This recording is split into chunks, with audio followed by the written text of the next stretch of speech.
The broadcast is now starting. All attendees are in listen-only mode. Hello, everyone. I am Caroline Williams from Benefit Advisors Network, here to welcome you to our webinar. Today, Bobbi Kloss will look into her crystal ball and tell us what to expect in the world of HR in 2021. Before we begin, we are required by law to advise you that this webinar is being recorded. If you do not wish to participate in a recorded event, please disconnect yourself from this call. Today's presentation includes a slide deck, which can be downloaded from the handouts section of the GoToWebinar software on your screen. Since this meeting is being viewed by hundreds of people across the U.S., all callers are on mute. Please post your questions in the chat feature, and we'll answer them at the end of the presentation. Participation in today's live webinar is eligible for continuing education credit through HRCI, SHRM, and SEIBS. Activity codes will be sent by the agency who invited you to the webinar after verifying attendance. With all of that said, Bobbi, would you like to begin? Sure. Thank you, Caroline, and thank you, everybody, for joining with us today. We certainly do have quite a bit to talk about at this time of the year. You know, we're generally looking at what is happening across the country and with the state and the local laws. We haven't really had any changes that affected us for the past couple of years with federal laws, but as Caroline said, we're going to kind of shake that crystal ball up a little bit and take a look and see what could potentially happen with our Biden presidency. But first, we're going to take a look, just kind of review strategic human capital management, provide a COVID update as we stand today, then look again, as I said, into potentially what could happen with the Biden presidency. We're going to take a look at workforce dynamics and kind of what changes and things should we be looking for handbook updates.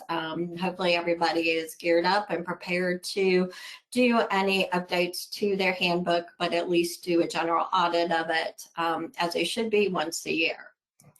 So in kind of doing a recap of strategic human capital management, you know, I talk about this as being different than the generalist task management, where you're just kind of looking at each of the tasks, payroll, recruiting, handbooks, performance management, and as they come across our desks, and we're just focused in on that individual task. But what we want to be able to continue to do to maintain relevancy in HR is to not only take a look at the present moment, but expand our thoughts, expand our vision into how that affects the whole workforce, how you can have that long-term success within your business, within your people, within your culture, so that everything is healthy from the employees to the business itself. So what that means is that, you know, we need to be adaptable in the face of challenging events. I think we certainly have learned that lesson from 2020. And as being adaptable, we also then need to look at what does that mean for each of our businesses? Because it may mean something for one workplace and it may mean something for another workplace. And so as workforce dynamics come across, it can be about trying to either maintain or return to the original condition of the workplace. Are you poised and restructuring for growth? Or does it mean that you have to take a look and rebuild anything that may have been lost?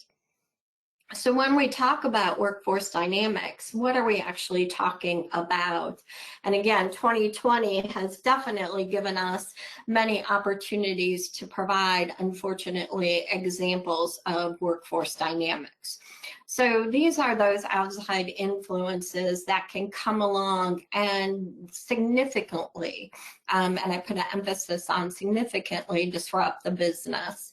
So we've seen in 2020, of course, the COVID-19, we've had other major shifts in economy. We started 2020 at one place in economy with us building a stronger economy, having more jobs than we had employees for, and then we took a shift in that with COVID.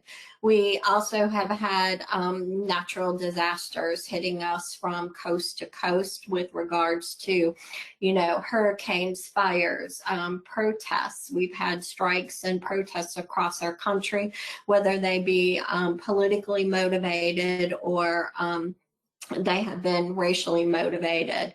We have had incidences of workplace violence that still can affect our workplace from, employees coming and having these shootings or in other ways disrupting the workforce through violence.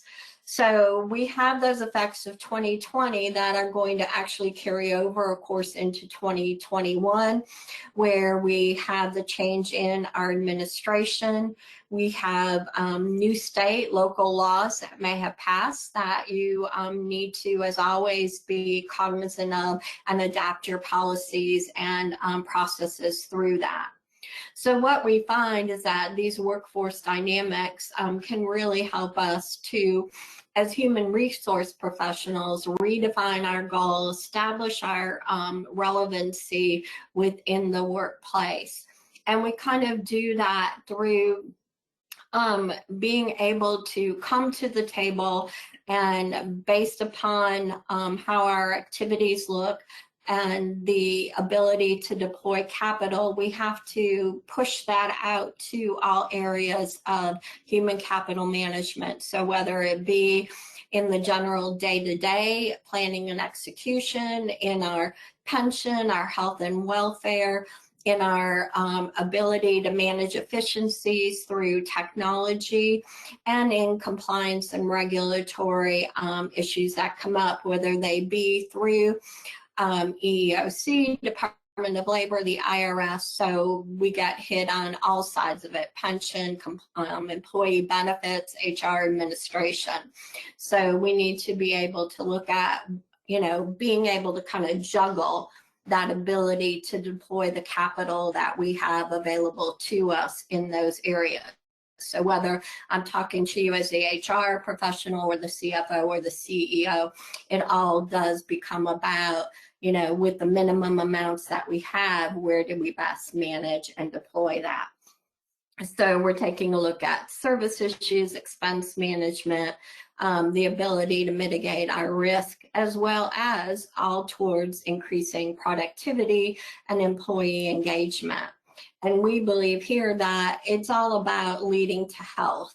That, again, as I said earlier, that once you have, a healthy culture, then you have healthy employees, and that then gives you the ability to have a healthy organization. So moving along, COVID update. Unfortunately, we have a pandemic that is still here. We're seeing across the globe that cases are still rising. On October 23rd, the U.S. Department of Health renewed its public health emergency notice. So that still exists, and it's getting bipartisan support, and it will extend that we are still under a pandemic until January 20th, 2021. We do anticipate that that will be extended, but it's all kind of a crapshoot. We're going to wait and see what happens and how it happens and what's going to happen with the administration, which we'll get into in just a moment. One of the things that we're seeing too across the nation is that OSHA penalties are on the rise from COVID violations. We're seeing that these are mainly coming out of the PPE arena, and being able to, make sure that the PPE people are properly trained on it, that they're wearing it appropriately, that injuries, illnesses, fatalities are being reported, that employers are complying with the general duty clause, which that means that You will provide a safe and healthy workplace for employees to be in. As of the last time I checked, the penalties from OSHA just related to COVID violations was $2,500,000 on average. And so, you know, really pay attention to make sure that, you know, with regards to employees' health and safety, that you are still, you know, you're really paying attention to dotting those I's, crossing those T's as it comes to compliance with OSHA. So what does it look like potentially for employers with a Biden administration? And for this, I will tell you, and there's a lot of information that's out there. I look to the Biden website. And so looking at that, there's a huge focus in on economic recovery. I think that's the message, no matter where we are, that that's the push that we're going through, and that it's about building American made. So made in America, building our infrastructure, and our caregiving, our education. I know that these things aren't necessarily always related to each industry that I'm speaking to, but a couple of things that to pay attention to are, number one, that of course there is an emphasis on building jobs in these areas and elevating pay and benefits, and we're going to get a little bit more into that. But there's also a strong push to look towards building opportunities to strengthen unions and opportunities for people to join into unions. And whether or not you are a unionized shop today, you still have policies and procedures that do come under the National Labor Relations Act that need to be complied with for employees to be able to talk about, to discuss, to promote their work rights. So that's always something to keep in mind, that even if you're not a union shop, you still do need to pay attention to the abilities of your employees to be able to unionize. So the administration under Biden, of course, is going to be first and foremost, it appears, you know, focused in on COVID and providing, you know, additional support there and how communities should navigate, providing resources so that the population can make it through successfully, looking at social distancing. And there's also thoughts about providing a restart package to help small businesses cover the cost of operating safely. So these are things that are being potentially, you know, these are the focus. These aren't things that today I can say are going to happen or when they're going to happen. But again, just the awareness that these are the emphasis of where the administration is today as they move forward to being led by Biden-Harris. So for COVID insurance considerations, it's about strengthening the ability for employees to have coverage if they have lost their employer-based health coverage. Or if they didn't have it. There's a lot of talk about a Medicare-like public option with enhanced premium subsidy, and so that's kind of this focus moving towards more of a public health policies of sitting side by side with employer-sponsored health and welfare plans. So other considerations that we need to be keeping our eye on for COVID are that the Family First and the CARES Act do expire at the end of the year, and there's no word yet if there are any proposed extensions for those policies. So these are your, you know, first and foremost, there's a lot that was provided to employers through the FFCRA and the CARES Act. Specifically, one of the things that we're looking at is the expiration of the emergency paid sick leave and the extended FMLA. So are those going to be extended? There's nothing that I have seen as of today that gives us any indication that they are, but I'm going to do a commercial plug for our ERISA attorney, who will also be speaking on December 9th. So stay tuned for his end of year compliance roundup, because as things progress or change, he will also be sure to cover those during that webinar as well. But as of now, it looks like those policies are definitely, well, they do expire December. Whether or not there's going to be an extension, we don't know. So healthcare under a Biden administration is that they're going to build on Obamacare, expanding the coverage. You know, it's all about lowering healthcare costs.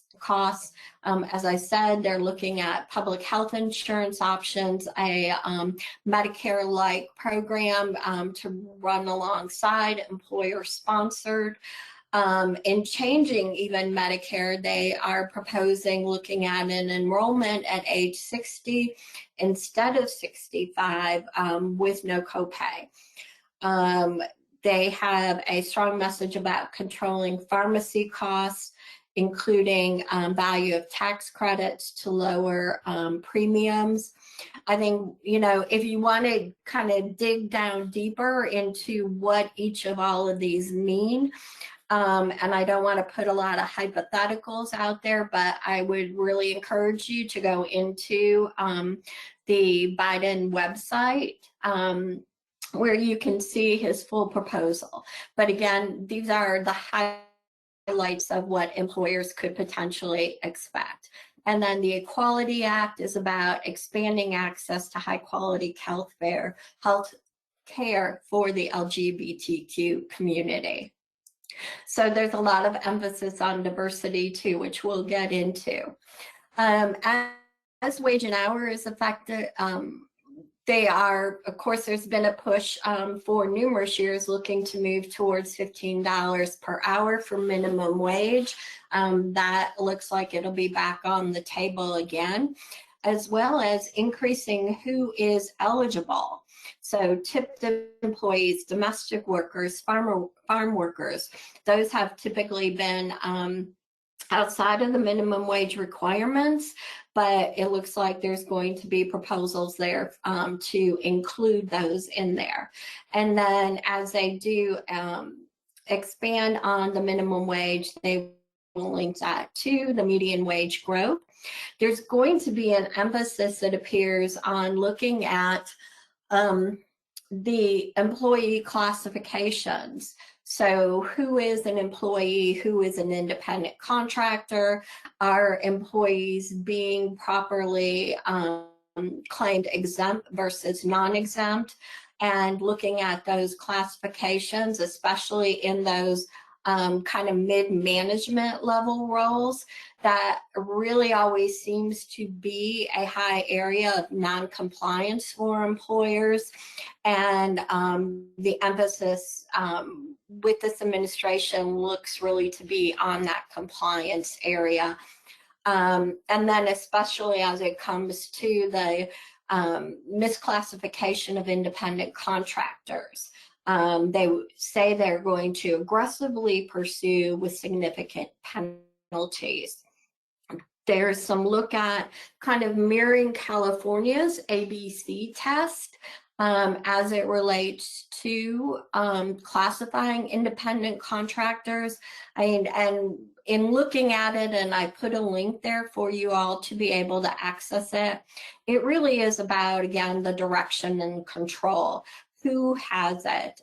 Is the employee or the employer, or having, telling somebody when they should be at work, how they should do their work, controlling every kind of minute detail about it, or does the worker really have the ability to set their own, to direct themselves, control themselves? Do they have the ability to work outside the hiring company's business? Do they have a list of, other businesses that they provide the same service to? And are they customarily engaged in that occupation, or is it just that work for that one individual company? And there's also potential about talking, and this has come up a couple of times, especially in California, is the right to collectively bargain. So it appears that may be on the table as well. So in looking at working or women in the workforce, one of the things that I kind of see a message about is about continuing to expand, the equal pay and getting that,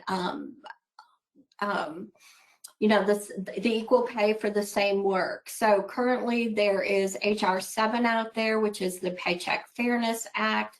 So Biden is a supporter of that bill. And they're also looking at, again, enforcement. Enforcement seems to be a continuous thread in everything that I'm seeing and hearing. They're looking at, why are you making the decisions that you're making if you do have unequal pay amongst the sexes in your workforce?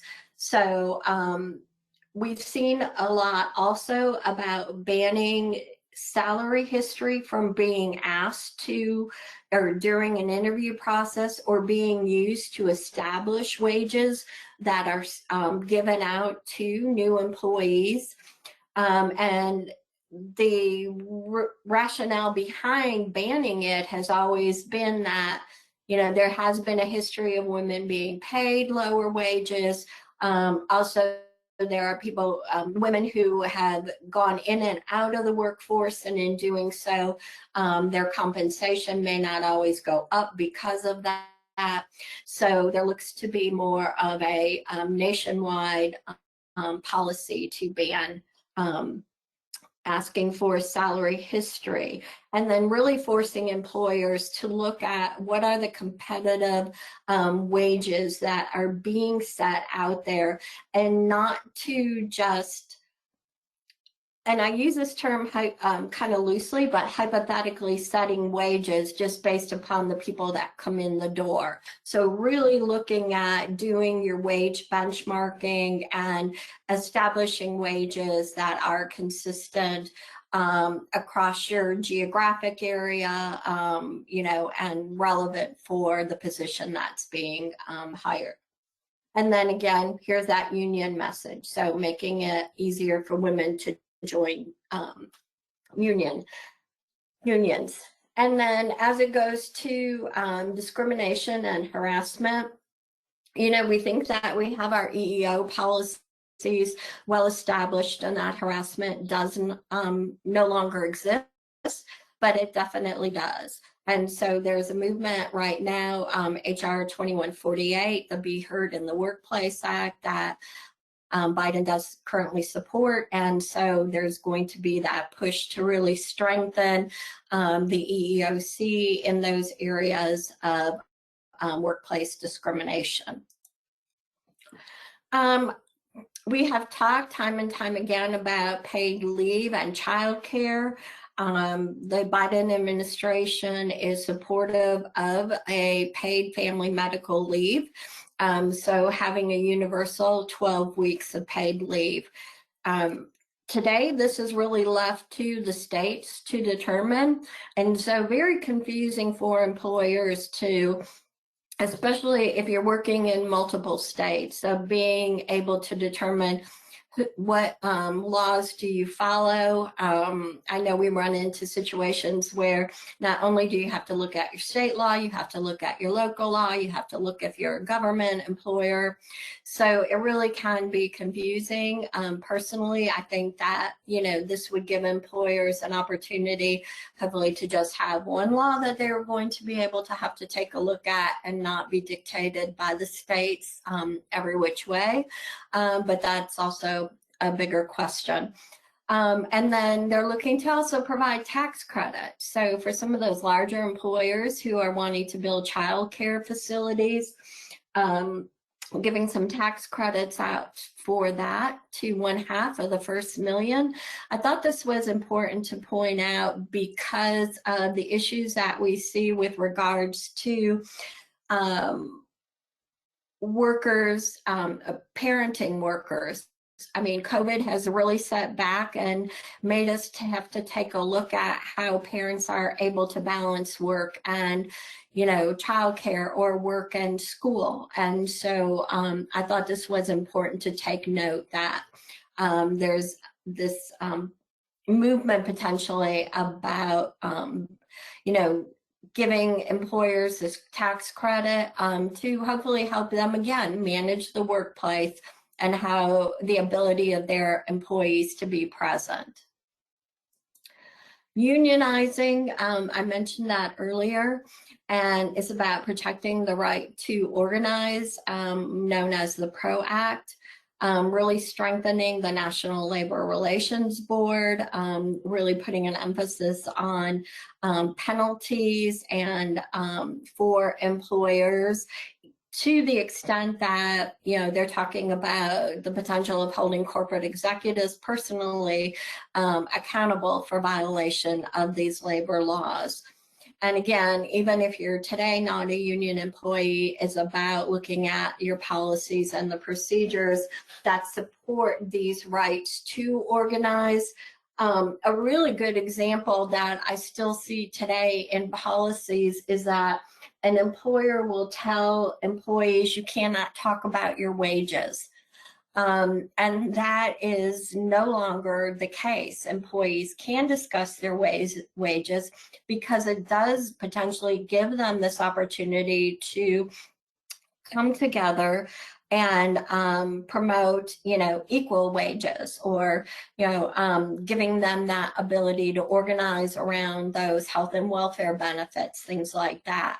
So policies that employers have, as you go into reviewing your handbook, you need to pay attention to some of those definitely don't policies and what does it prohibit an employee from doing that could potentially be in violation of the National Labor Relations Act. So enforcement, again, really seems to also be something that's a consistent thread, not only with the National Labor Relations Board, but, with regards to the EEOC, the IRS, the Justice Department, is really being able to bring these organizations together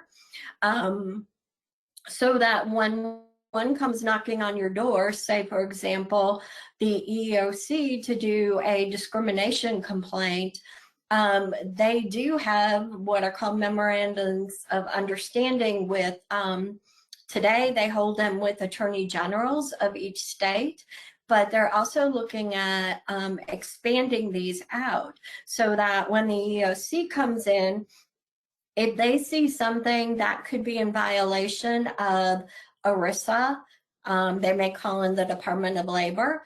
If they see something that could be in violation of immigration laws, say, for example, on an I-9, then they can call in Homeland Security to do an investigation. And so really expanding and putting compliance back into the forefront, where we've really pretty much over the past several years have taken a back seat to these compliance issues, especially across the board. But it looks like, they're going to continue to build on that. And so, for example, November 3rd, the EEOC revised the memorandum of understanding with the Department of Labor and the FCCP and the Department of Justice. And so that looks like it's going to continue within the Biden administration. And I mentioned this earlier, but it's, good to always, again, keep in mind, corporate executives may potentially be personally accountable for violation of labor laws. So what can employers do to be prepared for these potential changes that may happen? is now's the time to start reviewing your wages, your compensation plans, do some modeling, double check on your exemption, non-exemption statuses. Review your independent contractor relationships if you do have them, making sure that you really do have an independent contractor. The Department of Labor site and the IRS both have direction and control tests that are out there and available. But good time to, just be confident in where you stand with the classifications of who is an employee, what their status is as an employee, and who is an independent contractor. Make sure that, of course, everything is all in compliance with wage and hour laws, in compliance with EEOC laws. And one thing that I also wanted to bring to the attention is that non-compete clauses may also be under scrutiny. The thought being is that a non-compete clause can prohibit or kind of minimize an employee's right to work in certain areas. It's usually by geographic location and not being able to work and build out the skills and qualifications they currently have. So, if you operate under non-compete, good time to make sure that they've been updated, that they've been reviewed by your employment attorney. So moving into out of the Biden administration, some of the changes that are happening today that have been pushed through, I provided an updated state minimum wage for 2021. We have had states that have increased it for 2021. So making sure that your employees are being paid that minimum wage. Also be sure, because these are state, is that you need to check your local or city requirements too, if you have those. But again, going into 2021, make sure that you're in compliance there. Marijuana still in the news. And what we've had occur over the past elections is that recreational use was approved in Arizona, Montana, and New Jersey, and they already have medicinal use of marijuana already permitted. So now they have passed that recreational use is approved. Medical marijuana was legalized in Mississippi, and in South Dakota, both recreational and medical marijuana use were legalized. So while states are moving in the direction of legalizing both medicinal and recreational, federal law still says that marijuana in any form of usage is illegal. So what does that mean for employers, and how do they balance these, conflicting laws that are out there? So employers can still maintain a zero tolerance drug-free workplace, even while the laws in their state may say that they have legalized both medicinal and or recreational. So what these laws do not do for employers is they don't restrict your rights to maintain that drug and alcohol-free workplace. They still give you the ability to have your workplace policies restricting use of both employees or prospective employees. They still allow you to have a policy that prohibits accommodating, consumption, transfer, display, possession on your place of employment, and you can still regulate the conduct that occurs on your property. Be aware that there are some, kind of exclusionary things in Nevada and New York City. Employers are prohibited from conducting pre-employment drug testing for the presence of marijuana. Illinois, other states, prohibit employers from discriminating against employees who engage in lawful activities outside of the workplace. So if you do have a drug-free workplace policy, now's again the time to look at the policy, update it, make sure you're in compliance, and take a look at, you know, what is allowed, what is not allowed. I provided a map of the U.S. and the programs that are out there on a state by state, whether they allow medicinal and or recreational for your review as well. So more thoughts for handbooks for 2021. I want to take a moment, talk about company culture, a little bit more about your state federal laws, you know, kind of heighten our awareness about safety and security, and then working remotely and having a remote workplace. So company culture, this is the environment that is built around your values, your interactions, your policies, your beliefs, the attitudes that are set from the C-suite down to all levels and across all employment decisions. It's about providing a positive work culture that is going to engage employees to move forward productively, to be motivated to come to work each day, to giving the best of themselves, driving forward the mission, the vision, and the goals of the company. And why is this important? It's all about employee engagement. When employees are engaged, it gives you the ability to attract stronger candidates for your company. It gives you the ability to reduce your retention costs, so your turnover. It's going to impact your health and welfare costs as well. The more engaged employees are, the more productive they are, the happier they are, the less stress they feel, or if they feel stressed, they have a better ability to manage that stress. Their health and vitality is much improved, and so therefore it's going to have a correlation to your health and welfare costs. And of course, you're going to get increased performance. Increased performance is, you know, going to increase the revenues coming to your company, and therefore, again, we're back to leading to the health of your business. One of the other reasons employers need to be, in my mind, thinking about employee culture is because of employer branding. I mean, not only do we talk about internally what a healthy culture means for your company, but also, you know, we want to take a look at some of the outside influences that can be there. And the brand of an employer can take a hit in just a moment by just the push of a video button, you know, on the cell phone, just by a Facebook post.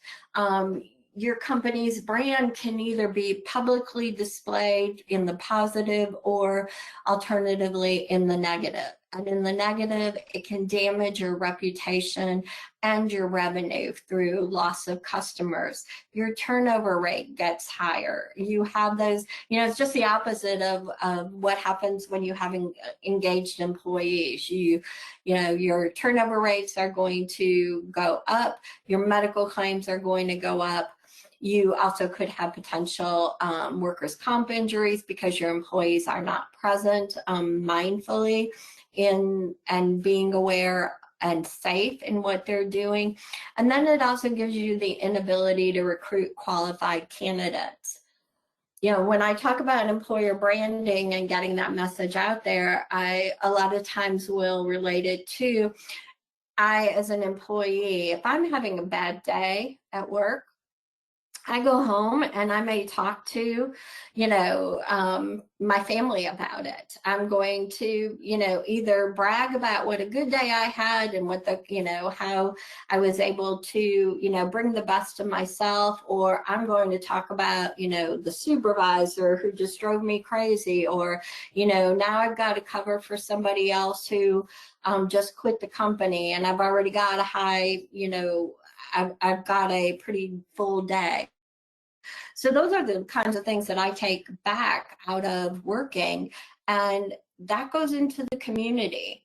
And I may post about, that day on Facebook or, to friends outside of the family. And so we need to be aware that today who we are and what we do gets spread so quickly, and that affects our ability to be the best that we can be at our brand. So what's the message that your brand is to convey to the outside? We talked about workforce dynamics earlier. And part of the workforce dynamic that, it has infected employers today has to do with the Me Too movement, the Black Lives Matter. We've seen disparate impact of Black Latino populations in COVID. We had this recent Supreme Court decision where it recognizes sexual identity within the LGBT community for sexual discrimination. So again, we need to be taking a look at our policies and our procedures, and really emphasizing on our equal employment, our commitment to diversity. Do we walk the walk? Do we talk the talk? Do we just have a policy that's out there just because we need to check that box that we have an EEO statement? Or is our culture one that really promotes that all employees are going to be treated equally, fairly, and our programs and employment practices are going to be inclusive no matter who that employee is? So I want to take a moment to just kind of, refresh the diversity and inclusion program. Does your company support it? You need to take a look at the organization as it sits today, making sure that the C-suite, everything starts from the C-suite. And that attitude that is prevalent there gets passed on down to all the employees. So does the C-suite recognize that the organization's greatest asset is its employees? Is employee retention that mindset? Not just from a cost perspective, but just, as you look at employee productivity, employee engagement, company branding, what am I doing to make sure that there's balance there in that message? And that consumer loyalty is critical to business growth. We've seen a lot over the past couple of years where employees have even been rising up against companies who are supporting things that they don't believe in.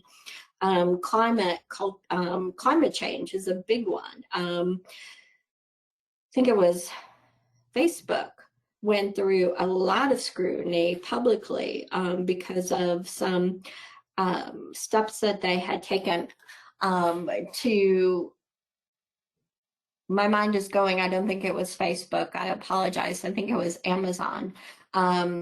And so they took some public scrutiny because of company positions as to who their consumers were. And then we need to make sure that the C-suite commits to, as I was just talking about, EEO and all its business practices. So taking a look, remote workers, we thought we were getting to a place where employees could start coming back to work with social distancing in place, with company safety, in place, and making sure that the health and safety of the employees was first and foremost. But unfortunately, we've seen more of a push back to employees working from home again over the past really 45 days. And so, we really kind of need to take a look, as this is going to be, something that works well for us today that we could implement tomorrow, rather than moving back and forth all the time.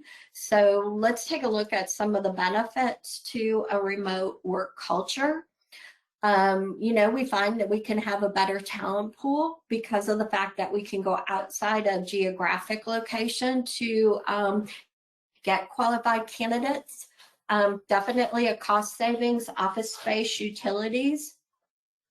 One of the things I think that surprised a lot of employers is that they found that employees really, for the most part, did not lose productivity. In fact, there's reports out there that have been showing that there is correlation that productivity did increase. And so, again, I think that was a surprise for some employers. For employees, we find, it does provide flexibility, autonomy. It does give them the opportunities, especially under, school and childcare issues that are coming up, for having a better work-life balance. We find that supervisors are moving more towards, instead of just thinking that employees can get things done between traditional working hours, that now accountability measures are coming into place where really it is geared and tied towards productivity. And so that is a successful strategy to take when supervisors are working with employees, HR training supervisors, to change their mind shift as to what really makes an employee productive. Some of the challenges we find that employees are having, the biggest one is the inability to unplug from work. Because you have the access to the work computer all the time. Sometimes there's this mentality that, you're just on it 24/7. I know I personally can find myself, my boss the other day said, why are you, emailing me at 10:30 at night? And it's because I couldn't sleep. So, that can be a challenge. Also loneliness. Trying to find that right balance of keeping the team connected and allowing employees to have the time that they need to actually work are some of the biggest challenges that companies are having.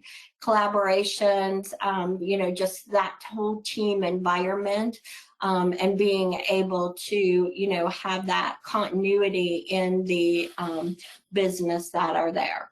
So, and what's interesting is that home distractions, which a lot of supervisors that I speak to think that that was going to be one of the top challenges, really have not found it to be a big challenge at all, that workers are being able to balance that home and work life. So what are some of the successes for hiring a successful remote worker? Because we are finding that not all employees are geared toward remote work. Some just actually work better in a more structured environment. And so these are just some suggestions that I have, that when you're looking to hire or maintain a remote worker, what should you be looking for? So you want to make sure that they're a cultural fit for your organization, that they are a good communicator, because it is about going outside of that traditional communication and being able to use those technology sources that are there. So you want to make sure all the information that normally would be given is still being able to be given. And while they're also, in effect, a great collaborator, that they can do this across those different forms of communication, that they, manage their projects well, that they, work well with others, and are available, that they're well organized, able to manage their time efficiently and effectively, self-disciplined, able to hold themselves accountable. It's really, are they self-sufficient but also engaged, is probably how I would sum that up. And there definitely are ways that you can use to test, as well as using the interview process, but not only testing for skills, but you want to be able to test personality-wise, for job fit. There are different assessment tools that are available. Your benefit broker can help you connect with their HR resources to determine what would be the best tool to use for this. And then you want to also include multiple interview processes. So not only, again, are you testing for skills, you want to make sure somebody from skill base is able to do the job, but do they fit in within the culture of your organization? Are they going to exhibit that not only in the interview process, but throughout talking to customers, working with their team? Try to do, to the best of your ability today, the combination of phone and in person. And I always like having, you know, multiple people interview, different levels. The HR person, of course, the supervisor. If they're working with a team and in that team environment, have the team interview as well. So I know we're coming up to almost the top of the hour, so just kind of want to sum it up that employers who are searching for ways to differentiate themselves need to focus in on building an attractive work culture. And hopefully I've been able to provide you with some tips and consideration for being able to do that, because that's going to be important as you go into 2021, is being able to take those workforce dynamics that are being presented to you and making the most and best of them so that you are leading your organization to health. And ways that you can do that are about being connected. You know, we've talked about the laws and regulations that have passed for 2021, what is coming up for 2021, took a look at the business objectives, your needs of the workforce, and I would highly encourage to stay connected to the benefit advisor that brought you here today, because we can provide you with additional information. They're strategically involved in your organization and really able to be that trusted advisor for you. So Caroline, I'm going to go ahead and turn it back over to you for questions. Thank you, Bobby. That was a lot of really great information. So the first question is, do you feel that companies should give employees a stipend if they are required to work from home to help with the cost of internet, electricity, heating, and cooling? So I don't know if I would go to the extent of electricity or heating or cooling, but if you're requiring your employees to have company technology at home and you have choices, either you can provide it for them or you can give them the stipend and the criteria for what they should have to be able to do this. But again, it's whether or not it's going to be company property or is it going to be employee property.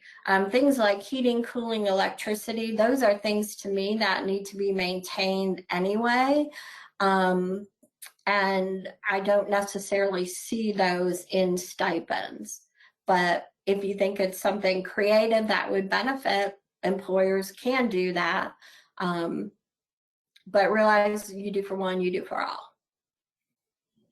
Yeah, good point. Okay, this one I don't know if you'll be able to actually outright answer it, but you might have some direction on where to send someone to find this information. They're asking, what other states besides Illinois prohibit discrimination of lawful activities outside of the workplace? Can you repeat that? Sure. What other states besides Illinois prohibit discrimination of lawful activities outside of the workplace? I'm not real sure specifically when you say unlawful activities outside of the workplace, but that would be something that you're kind of going to get a little bit more specific into and have to look at each of the states that you're operating in. Absolutely. Okay. Someone's asking if these slides will be provided. They are on the handouts section of the GoToWebinar software. But I will be sending out an email to everyone that registered this afternoon that will include a link to download those slides as well. So if you have trouble with that, just wait until you get that email. Great, is the policy on prohibiting discussion between employees on salary in effect from a federal or state level? We recently used SHRM to update our handbook and we didn't see this update. So that is going to fall under, and it's not necessarily a specific law where you could see to say, oh, you can't tell an employee not to discuss their wages. But what you're going to see is that discussion of wages is a allowable activity under the National Labor Relations Act, because it gives employees the right to come together to kind of unionize and petition for, equal competitive wages. So that's why you did not see a specific don't talk about this or don't have this policy.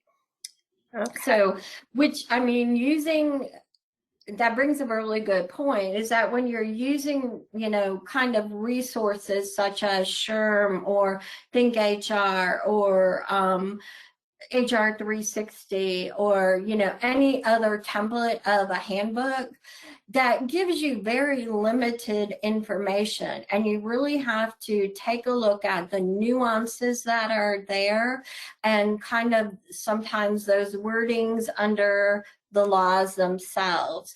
And so I always encourage to do that deeper dive, have a human resource consultant, have an attorney, really take a look and review your handbook, because we're going to be working in those areas. And so paying attention to all those nuances that come across as well. Okay. Looks like we've got time for one more question. If an employee shows a doctor's note that they have permission to use marijuana, is an employer allowed to supersede that and require them to produce a negative drug test? That's going to be really tricky, because if they're using marijuana, they're not going to get on a regular basis with a doctor. They are not going to get most likely a negative drug test. And so these are one of those areas that, your policy may need to be reviewed.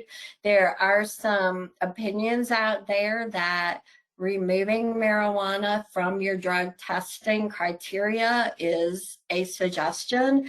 I'm not saying whether I agree or disagree with that, but I highly encourage to have your employment law attorney take a look at your policy, take a look at the specific laws in your state, and make the recommendation that best suits your company, its industry, because you may be also under like Department of Transportation, which has stricter laws, things like that.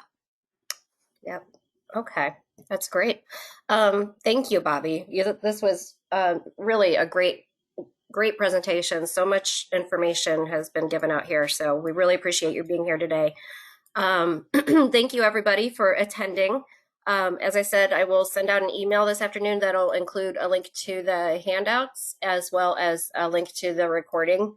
So if you need to go back and review anything, you'll have that all at your fingertips. And that's it. That's all we've got for today. So I just want to thank you for participating. And Bobby, thanks again. Hope everybody. Well, thank you, Caroline. And thank you, everybody. I appreciate you joining me today. Take care. Be safe. Happy Thanksgiving. Absolutely. Thanks, Bobby. Bye, everybody.